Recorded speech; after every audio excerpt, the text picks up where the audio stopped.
You've dreamed of it. You've worked your tail off for it, and it's finally in your hands, a real deal record contract. But what if a single clause, buried deep in the fine print, could turn that dream into a total career nightmare? Well, today we're talking about a hidden danger in music contracts called the option trap. And trust me, it can put the brakes on an artist's career before it even gets a chance to start. So here's our game plan. First, we're going to pull back the curtain on this hidden danger. Then, we'll get right into the mechanics of the trap itself. After that, we'll look at the very real human cost for artists, and most importantly, we'll talk about how you can negotiate for fair control and really truly own your artistic path. For so many musicians, getting signed, that's the dream, right? But the thing is, that dream contract can have these little clauses that quietly, album by album, strip away your power. It can create this huge imbalance of power right from the get-go. So, let's just ask the question straight up. What if that contract isn't the partnership you think it is? What if it's actually built to give the record label all the control, leaving you kind of stuck in this constant state of, what's next? This, my friends, is exactly where the option clause rears its ugly head. All right, so now let's get into the nuts and bolts of the option trap. We're going to break down exactly what this clause is and the super simple yet kind of devastating way it actually works. The key here, and this is absolutely everything, is the difference between a right and an obligation. The label has the right to keep you on for more albums, but they are not obligated to. They get to choose. You don't. So, in the real world, this could mean you sign a deal for one guaranteed album, right?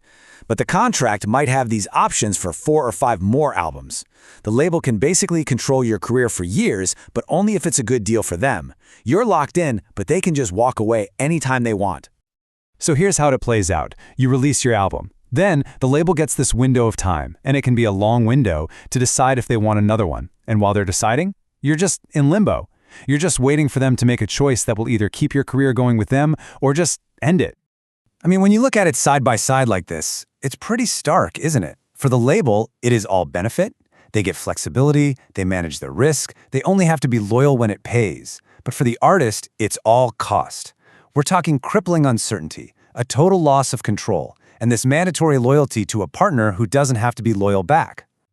But look, the option trap is so much more than just a business problem. It has a real human cost. So let's talk about what it actually feels like to be caught in this limbo, and the kind of damage it can do to a person's career. And when we say waiting period, we're not talking about a couple of weeks. This can stretch into months or even years.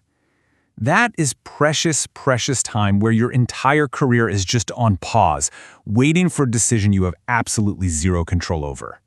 One source put it perfectly, saying you're technically signed, but you don't know for how long or to what extent. That just perfectly captures that state of paralysis, you know? You can't move forward, but you can't really move on either.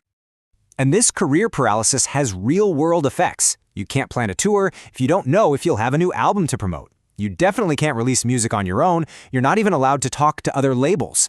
Any momentum you've built up can just fizzle out. Okay, so that all sounds pretty bleak, I know. But here's the good news. Artists are not powerless here. It is absolutely possible to negotiate a fairer deal. So now, let's pivot and get into the toolkit for how to do exactly that. Being proactive here is your power move.